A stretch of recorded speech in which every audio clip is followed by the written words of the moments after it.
വെള്ളം ഓടുന്നു, സ്രവങ്ങളായി. മൂന്നാമത്തത് വാതകം ഓടുന്നു. ഇല്ലേ? ഇതെല്ലാം എങ്ങനെ മനസ്സിലാക്കാൻ പറ്റും? പ്രകമ്പനങ്ങളിലൂടെ മനസ്സിലാക്കാം, അല്ലേ? പിന്നെ എങ്ങനെ മനസ്സിലാക്കാം? ലക്ഷണങ്ങളിലൂടെ മനസ്സിലാക്കാം. കണ്ണിൽ കണ്ണീര് കൂടുതൽ വരികയാണെങ്കിൽ കണ്ണിന് രോഗമുണ്ട് എന്ന് ലക്ഷണങ്ങളിലൂടെ മനസ്സിലാക്കാം. കണ്ണിൽ നോക്കിയാൽ നമുക്ക് മനസ്സിലാവുമോ? ഇല്ല. മൂക്കിലൂടെ എയർ ഇങ്ങനെ വന്ന് ശല്യപ്പെടുത്തുമ്പോൾ നമ്മൾ എന്ത് പറയും? എനിക്ക് ജലദോഷമാണ്. ജലദോഷം രോഗമല്ല, രോഗകാരണമാണ്. ആ കാരണങ്ങളെ കണ്ടെത്തുമ്പോൾ നമ്മളെ രോഗത്തിന് ശമനം ഉണ്ടാവും. മനസ്സിലല്ലേ? അത് കൂടുതലും ബാധിക്കുന്ന എവിടെയാണ്? സൂക്ഷ്മ ശരീരത്തിലാണ്. സൂക്ഷ്മ ശരീരത്തിലെ പ്രധാന ശക്തികളെന്ന് പറയുന്നത് ഒന്ന് പഞ്ചഭൂതങ്ങൾ, മനസ്സിലായല്ലോ. രണ്ടാമത്തത് പഞ്ചപ്രാണൻ, മൂന്നാമത്തത് ത്രിദോഷങ്ങൾ, 4 ആധാരചക്രങ്ങൾ. മനസ്സിലായോ? ഇതിനെക്കുറിച്ചൊരു പഠനം നടത്തിയാലേ നമുക്ക് എന്ത് മനസ്സിലാക്കാൻ പറ്റൂ? സ്ഥൂല ശരീരത്തെക്കുറിച്ച് നമുക്ക് മനസ്സിലാക്കാൻ പറ്റുള്ളൂ, അല്ലേ? അതിനെക്കുറിച്ച് നമ്മൾ പഠനം നടത്തണമെങ്കിൽ നമ്മൾ എന്തെല്ലാം പഠനം നടത്തണം? എന്തെല്ലാം പഠനങ്ങൾ നടത്തണം? നമ്മളെ ശരീരം ഇപ്പം നമ്മുടെ ബോഡിയെ നോക്കി ഇതെല്ലാം അഴിച്ചു കളഞ്ഞ് നഗ്ന ശരീരത്തിൽ നമ്മൾ കിടന്നപ്പോൾ എവിടെയെല്ലാം കുരുവുണ്ടെന്ന് മനസ്സിലായി, എവിടെയാണ് ഈ പ്രകമ്പനം ഉണ്ടാകുന്നതെന്ന് മനസ്സിലായി, തൊട്ട് നോക്കി, വേദനയുള്ള എവിടെ തൊട്ട് നോക്കി സ്ഥൂല ശരീരത്തെ മനസ്സിലാക്കി. എന്നാൽ സൂക്ഷ്മ ശരീരത്തെയോ അങ്ങനെ കാണാൻ പറ്റുമോ? ഇല്ല. വേദന കൊണ്ടും വൈബ്രേഷൻ കൊണ്ടും നമുക്ക് തിരിച്ചറിയാൻ പറ്റും, അല്ലേ? നെഞ്ചുവേദനയെന്ന് എങ്ങനെ അറിയണത്? ഒരു വേദനയും അതോടൊപ്പം ഒരു വൈബ്രേഷനും.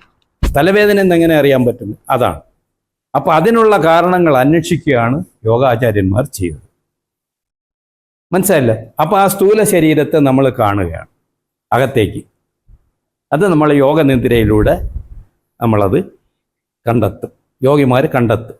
നിങ്ങൾക്ക് നിങ്ങളുടെ ശരീരത്തെ പൂർണ്ണമായും കണ്ടെത്താം. അപ്പോൾ 2 ശരീരമായേ, സ്ഥൂല ശരീരവും സൂക്ഷ്മ ശരീരവും. ഇനി ഒരെണ്ണമുണ്ട്, കാരണശരീരം.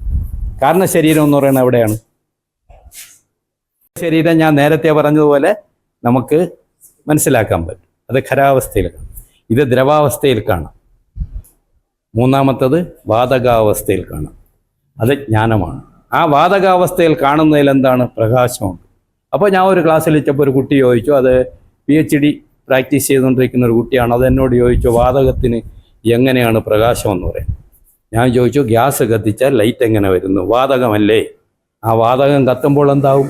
പ്രകാശമാവും, ഇല്ലേ?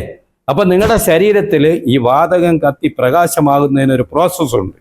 ആ പ്രോസസ്സിൻ്റെ പേരാണ് ത്രിദോഷങ്ങൾ. 3 ദോഷങ്ങളെന്നാണ് പറയണത്: വാതം, പിത്തം, കഫം. അത് തുല്യമായിരുന്നാൽ നിങ്ങളുടെ ശരീരം ആരോഗ്യമുള്ളതായിരിക്കും. അപ്പോൾ നമ്മൾ ത്രിദോഷമെന്നല്ല അതിന് പറയുന്നത്, ധാതുക്കളെന്നാണ് പറയുന്നത്. മനസ്സിലായല്ലോ? അപ്പം ഈ ധാതുക്കളിൽ നിന്നാണ് എന്തുണ്ടാകുന്നത്? ശരീരത്തിന് ഊർജം ഉണ്ടാകുന്നത്. ഊർജം ഒരു വഴിക്ക് കിട്ടും, ധാതുക്കളിലൂടെ കിട്ടും. ഈ ധാതുക്കൾ എന്താണ്? പ്രകൃതി പദാർത്ഥങ്ങളെന്ന് പറയും. എത്ര പദാർത്ഥമുണ്ട് ഭൂമിയിൽ? യഥാർത്ഥത്തിൽ നമ്മുടെ ഇത് ഭൂമിയുടെ രൂപം ഉണ്ടായപ്പോൾ, അല്ലെങ്കിൽ പ്രപഞ്ചം ഉണ്ടായപ്പോൾ, ആ പ്രപഞ്ചത്തിന് ഉണ്ടായിരുന്നത് 90 വസ്തുക്കളേ ഉള്ളൂ. നിരന്തരമായ പരിണാമ പ്രക്രിയയിലൂടെ ഈ 90 വസ്തുക്കൾ 320ഓളം വസ്തുക്കളായി മാറി. സ്വർണമില്ല, തങ്കമേ ഉള്ളൂ. സ്വർണത്തിൽ ചെമ്പ് ചേർത്തപ്പോൾ എന്തായി?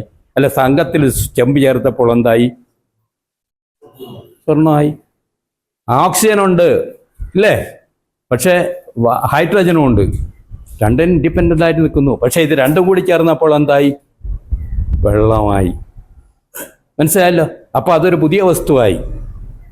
മൂന്നാമത് ഒരു വസ്തു, നിങ്ങൾ മഞ്ഞളും കൊണ്ട് ഇപ്പുറത്തിരിക്കുന്നു, ചുണ്ണാമ്പും ഇരിക്കുന്നു, ഖരവും ആസിഡുമാണ്. ഇത് രണ്ടും കൂടി കൂട്ടിച്ചേർത്തപ്പോൾ മഞ്ഞ നിറം ഉണ്ടായിരുന്ന മഞ്ഞളിന് എന്ത് നിറം ഉണ്ടായി? ചുവപ്പ് നിറം ഉണ്ടായി. അത് നിറമല്ലേ? അപ്പം ഇതുപോലെ പല വസ്തുക്കളും കൂടിച്ചേരുമ്പോൾ നമ്മുടെ ഓക്സിജനും ഹൈഡ്രജനും കൂടി ചേർന്നപ്പോൾ വെള്ളം ഉണ്ടായി, ഗ്യാസാണ്. അത് വെള്ളമായിട്ട് ദ്രവമായിട്ട് മാറി. അപ്പോൾ ഇങ്ങനെയുള്ള മാറ്റങ്ങൾ പ്രകൃതിയിൽ കാണാം. അത് നമ്മളെ സ്ഥൂല ശരീരത്തിലും കാണാം, സൂക്ഷ്മ ശരീരത്തിലും കാണാം, കാരണശരീരത്തിലും കാണാം. മനസ്സിലായല്ലോ? കാരണശരീരത്തിൽ നിങ്ങളുടെ 2 പ്രധാന അവയവങ്ങൾ എന്താണ്? ഒന്ന് ബുദ്ധി, രണ്ടെന്താണ്? ആ ബുദ്ധിയെ എങ്ങനെ ഉപയോഗിക്കുന്നു? ജ്ഞാനമായിട്ട് ഉപയോഗിക്കുന്നത് ആര്? ആത്മാവ്. ആത്മദർശനം എന്നാണ് ജ്ഞാനത്തെക്കുറിച്ച് പറയുന്നത്. ആത്മദർശനം കിട്ടണമെങ്കിൽ എന്ത് വേണം? ബുദ്ധി വേണം. ആ ബുദ്ധി എന്ന് പറയുന്നത് എവിടെ ഇരിക്കുന്നു? ജാഗ്രതയിലിരിക്കുന്നു. നിങ്ങളുടെ ദൈനംദിന പ്രവർത്തനങ്ങളെ നിങ്ങൾ ജാഗ്രതയായിട്ട് എടുത്തു കഴിഞ്ഞാൽ അവിടെ നിങ്ങൾക്ക് വിജയിക്കാം. മനസ്സിലായല്ലോ? ഇരിക്കാൻ ബുദ്ധിമുട്ടുണ്ട്, കാല് നീട്ടിയൊക്കെ ഇരുന്നുള്ള ഫ്രീ ആയിട്ട്. അപ്പോൾ ആ രീതിയിലാണ് 3 ശരീരങ്ങൾ. മനസ്സിലായല്ലോ?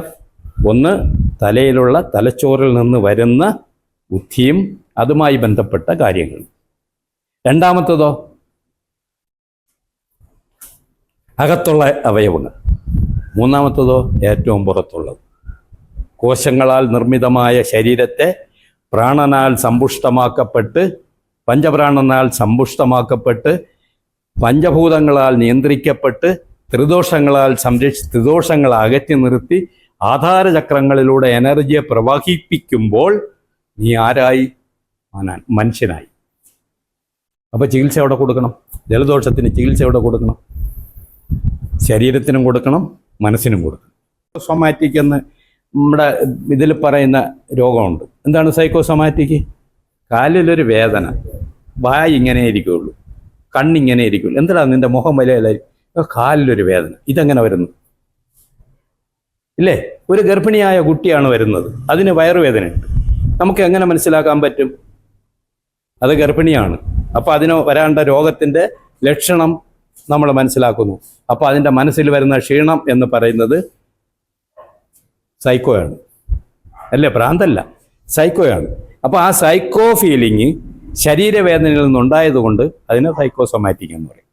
ഇനി കടുത്ത തലവേദനയും ബുദ്ധിമുട്ടും വീട്ടിൽ അടി ഉണ്ടാക്കിയിട്ടാണ് വന്നിരിക്കുന്നത് ആഫീസിൽ. എന്ത് ചോദിച്ചാലും ഒരുമാതിരി വിഷമിച്ചിരിക്കുന്നു. അവിടെ എന്താണ് കാരണം? മാനസിക കാരണമാണ്. ആ മാനസിക കാരണം നമ്മൾ കണ്ടെത്തി അതിന് ചികിത്സ ചെയ്തെങ്കിലേ രോഗം ഭേദമാവൂ. മനസ്സിലായില്ലേ? ഇത് പറയുന്നത് ഒരു ചികിത്സാക്രമത്തിലും ഇല്ല, യോഗയിൽ മാത്രമേ ഉള്ളൂ.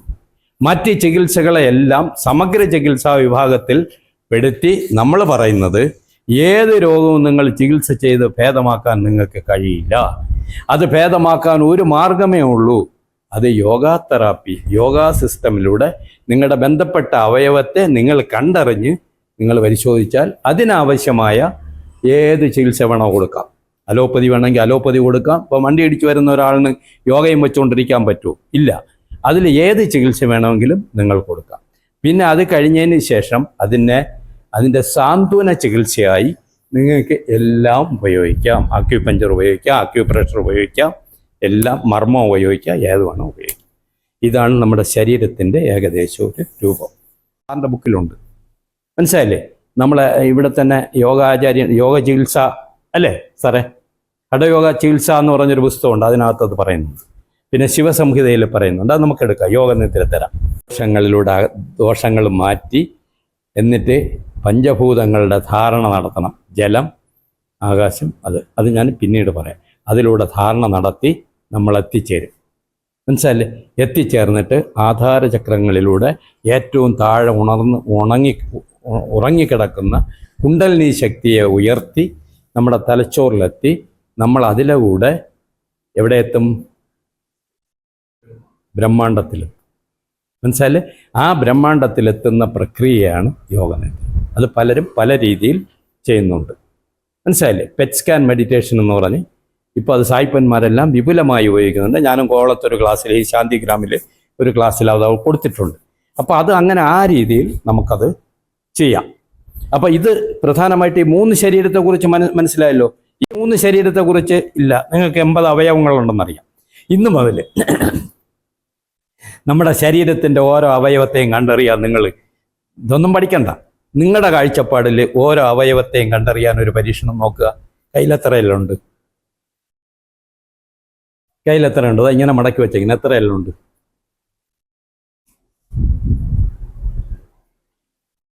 മൊത്തം ശരീരത്തിൽ എത്രയെല്ലുണ്ട് നോക്കിയിട്ടുണ്ടോ? എത്ര പ്രാവശ്യം എന്ന് കൈ മടക്കുകയും നോക്കുകയും ചെയ്തു? ഇതാണ് യോഗികൾ. യോഗികൾ അവരുടെ അനുഭവങ്ങളിലൂടെ പഠിക്കുകയാണ്. തിയറി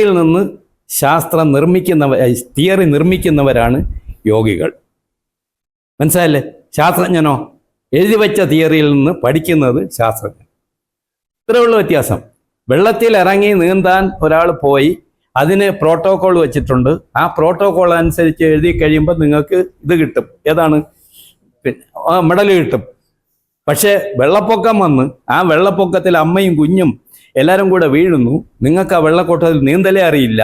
പക്ഷേ നിങ്ങൾ നീന്തുന്നതിനോടൊപ്പം അമ്മയും കുഞ്ഞിനെയും നിങ്ങൾ രക്ഷിച്ചക്കരെ എത്തിച്ചാൽ നിങ്ങളൊരു തിയറി ഉണ്ടാക്കി. ആ തിയറിയിൽ നിന്ന് വേണം എന്ത് ചെയ്യേണ്ടത്. അല്ലാതെ വെള്ളത്തിൽ ഇറങ്ങാതെ നീന്തൽ പഠിക്കാൻ പറ്റില്ല. അപ്പൊ ഇത് പഠിക്കുന്നവരാണ് ആര്? യോഗികൾ. ഇത് ഒന്നോ രണ്ടോ വർഷം കൊണ്ടുണ്ടായല്ല. പല ആളുകൾ പല ഗ്രന്ഥങ്ങളിലൂടെ ഇത് രൂപപ്പെടുത്തി കൊണ്ടുവന്നതാണ് ഈ തിയറി. അതുകൊണ്ട് നിങ്ങളൊരു യോഗിയാണെങ്കിൽ നിങ്ങൾക്ക് എന്ത് നിർമ്മിക്കാൻ കഴിയും? തിയറി നിർമ്മിക്കാൻ കഴിയും. ആ തിയറിയുടെ നിങ്ങൾ എക്സ്പീരിയൻസ് നടത്തും. ആ എക്സ്പീരിയൻസിലൂടെ നിങ്ങൾ ഇൻവെൻഷൻ നടത്തും. ആ ഇൻവെൻഷനാണ് എന്ത് പറയുന്നത്? നമ്മുടെ യോഗിക് സിദ്ധി. അത് നേടാൻ ശ്രമിക്കുക. യോഗ പഠിക്കാൻ ശ്രമിക്കുന്നവർ അത് നേടാൻ 1-2 വർഷം കൊണ്ടോ 1-2 ഒരു കാര്യം നമ്മുടെ കയ്യിൽ കിട്ടിയാൽ അത് പഠിക്കുക. എൻ്റെ ഇതിനെപ്പറ്റി ഞാൻ പറഞ്ഞു. പക്ഷേ എനിക്ക് ഓറ എന്ന് പറഞ്ഞത് അമേരിക്കൻ സാഹിബിൻ്റെ ഭാഷ അതേപടി പുസ്തകത്തിൽ പകർത്തി ഇവിടെ കൊടുക്കാൻ GB മോഹനൻ തമ്പിയെ നിങ്ങൾ കേട്ടിരിക്കുമോ? അദ്ദേഹം എന്നെ വീട്ടിൽ ചെല്ലണമെന്ന് പറഞ്ഞ് വിളിച്ചിട്ട് ഈ ഭാഗം വായിച്ചിട്ട് അദ്ദേഹം എന്നെ അഭിനന്ദിച്ചു. അതുകൊണ്ട് തന്നെ ഈ പുസ്തകത്തിൽ അദ്ദേഹമാണ് എനിക്ക് ഇത് ആമുഖം എഴുതിയിരിക്കുന്നത്, അവതാരിക എഴുതിയിരിക്കുന്നത്. മനസ്സിലായില്ലേ? ഞാനൊരു വലിയ ശാസ്ത്രജ്ഞനൊന്നുമല്ല. അപ്പോൾ ഇത് നമുക്ക് കിട്ടുന്നത് നമ്മുടെ ബുദ്ധി ഉപയോഗിച്ചുകൊണ്ട്. അന്ന് യോഗിക്ക് കിട്ടുന്ന ശിശിരസാരത പുതിയ എന്തെല്ലാം കാര്യങ്ങൾ നിങ്ങളെ പഠിപ്പിക്കുന്നു. ഇതെല്ലാം ഒരു ദിവസം കൊണ്ട് കിട്ടിയതാണോ? അല്ല. അപ്പോൾ ഇത്രയാണ് അതിൽ പ്രധാനമായിട്ട് 3 ശരീരങ്ങൾ. അപ്പോൾ ഇനി നമുക്കൊന്ന് സൃഷ്ടിയുടെ കാര്യത്തിലൂടെ ഒന്ന്